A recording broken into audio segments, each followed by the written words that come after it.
So এই ভিডিওতে আমরা কথা বলবো মেনলি আরসিবিকে নিয়ে, আরসিবি টিমের নতুন রিপ্লেসমেন্ট নিয়ে, কিছু ইনজুরি আপডেট নিয়ে। এছাড়াও আরসিবিকে নিয়ে বেশ কিছু আপডেট রয়েছে, পাশাপাশি শ্রেয়স আয়ারের ইনজুরি আপডেট নিয়েও কথা বলবো এবং তারই সঙ্গে কথা বলবো ইংল্যান্ডের বিরুদ্ধে ভারতের টেস্ট দল কবে ঘোষণা হবে এবং কি আপডেট উঠে আসছে টেস্ট দল নিয়ে, সেই সব কিছুই এই ভিডিওতে আলোচনা করব। ভিডিওটা ইনফরমেটিভ হতে চলেছে, অবশ্যই শেষ পর্যন্ত দেখবে।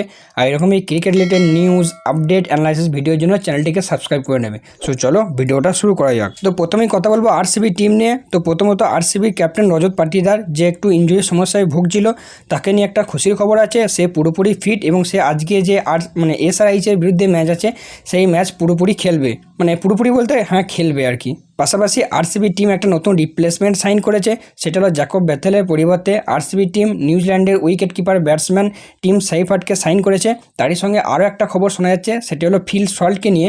যেখানে আগে শোনা যাচ্ছিল ফিল সল্ট যেহেতু ইংল্যান্ডের ওডিআই দলে রয়েছে, সেই জন্য ফিল সল্ট প্লে অফ বলো বা আরসিবি যদি ফাইনাল খেলে ফাইনালের জন্য অ্যাভেলেবেল ছিল, বাট আজকে শোনা যাচ্ছে সে কিন্তু প্লে অফের জন্য অ্যাভেলেবেল থাকবে না। তার কারণ কিন্তু দেশের জন্য খেলা বা ওডিআই খেলা বা টি20 খেলা সেটার জন্য নয়, শোনা যাচ্ছে তার স্ত্রী প্রেগনেন্ট রয়েছে এবং খুব শীঘ্রই তাদের আর কি প্রথম বাচ্চা হতে চলেছে।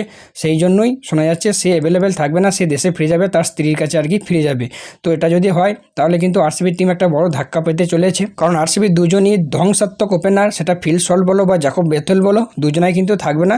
তবে যে সাইনটা করেছে আমি বলবো ঠিকঠাক সাইন করেছে, একজন ভালো লাইক রিপ্লেসমেন্ট সাইন করেছে টিম সেইফার্টকে, যে একজন ভালো নিউজিল্যান্ডের ব্যাটসম্যান, প্লাস টিম সেইফার্ট এখন ভালো ফর্মেও আছে। তো আশা করব আরসিবি টিম তার এই ফর্মটাকেই কাজে লাগানোর জন্যই সাইন করেছে এবং আশা করব সে তার যে টিম সেইফার্ট যে ফর্মে যাচ্ছে সেই ফর্মটা আরসিবি টিমের হয়ে কিন্তু কন্টিনিউ করবে। বাকি হেজেলউডকে নিয়েও একটা খুশির খবর আছে, শোনা যাচ্ছে হেজেলউড মোটামুটি বলতে পুরোপুরি সুস্থ হয়ে যাচ্ছে, সুস্থ হয়ে গেছে এবং খুব সম্ভবত রবিবার আরসিবি টিমের সঙ্গে সে কিন্তু জয়েন করবে প্লে অফের আগে। এটাও কিন্তু একটা আরসিবির জন্য খুবই ভালো সাইন। এবার কথা বলবো পাঞ্জাব কিংসের ক্যাপ্টেন শ্রেয়স আয়ারকে নিয়ে, যে আর কি আগের ম্যাচটা খেলার আগের দিনকে ইনজুরি পেয়েছিল এবং আগের ম্যাচটা শুধুমাত্র ব্যাট করেছে, কোনো রকম ফিল্ডিং বা ক্যাপ্টেন্সি করেনি। ব্যাট করার পর ইম্প্যাক্ট প্লেয়ার হিসেবে উঠে গেছিলো। তো তার ইনজুরি নিয়েও একটা আপডেট হয়েছে যে তার হাতের ইনজুরি এখন ঠিক আছে এবং সে পরবর্তী ম্যাচ খেলার জন্য পুরোপুরিভাবে সুস্থ। তো অবশ্যই এটা কিন্তু পাঞ্জাব কিংসের জন্য এবং পাঞ্জাব কিংসের ফ্যানেদের জন্য খুশির খবর বা সুখবর। তো এবার কথা বলবো ভারতীয় টেস্ট দল নিয়ে, যেটা আর কয়েকদিন পরই ইংল্যান্ডের বিরুদ্ধে আর কি ভারতের টেস্ট সিরিজ হবে। সেই টেস্ট সিরিজের কিছু আপডেট দেবো। প্রথমত বলে রাখি টিম কবে ঘোষণা হবে। তো শোনা যাচ্ছে আগামীকাল অর্থাৎ শনিবার কিন্তু দুপুরের দিকে কনফারেন্সের মাধ্যমে টিম ঘোষণা হওয়ার কথা আছে।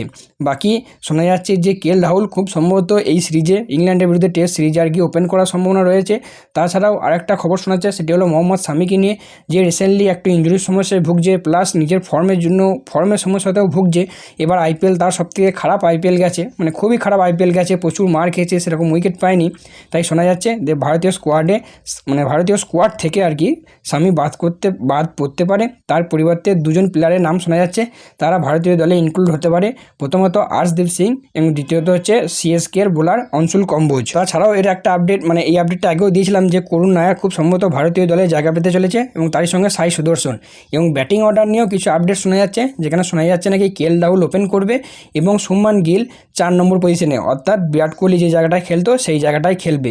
এবং 3 নম্বরে ওপেনে তো কেএল রাহুল থাকছে, তার সঙ্গে যশস্বী জয়সওয়াল থাকছে এবং 3 নম্বরে শোনা যাচ্ছে করুণ নায়ার বা সাই সুদর্শন, এই দুজনের মধ্যে একজন কিন্তু সুযোগ পেতে পারে বা সুযোগ পাওয়ার সম্ভাবনা চরম রয়েছে। বাকি আপডেট তো যদি কালকে টিম ঘোষণা হয়ে যায় তাহলে টিম সেই আপডেট তোমরা পেয়ে যাবে, তার জন্য চ্যানেলটা কিন্তু অবশ্যই নজর রেখো। বাকি আজকের ভিডিওটা এতটাই, আজকে খুব কম নিউজ ছিল বা নিউজটা সবই ভালো নিউজ ছিল। ভালো লাগলে অবশ্যই একটা লাইক করে দিও, বন্ধুদের সাথে শেয়ার করে দিও। আর এরকমই নিউজের জন্য চ্যানেলটাকে সাবস্ক্রাইব করে নিও। কোনো প্রশ্ন থাকলে কমেন্ট বক্সে করতে পারো, তার উত্তর দেওয়ার চেষ্টা করবো। সো চলো দেখা হচ্ছে পরবর্তী ভিডিওতে।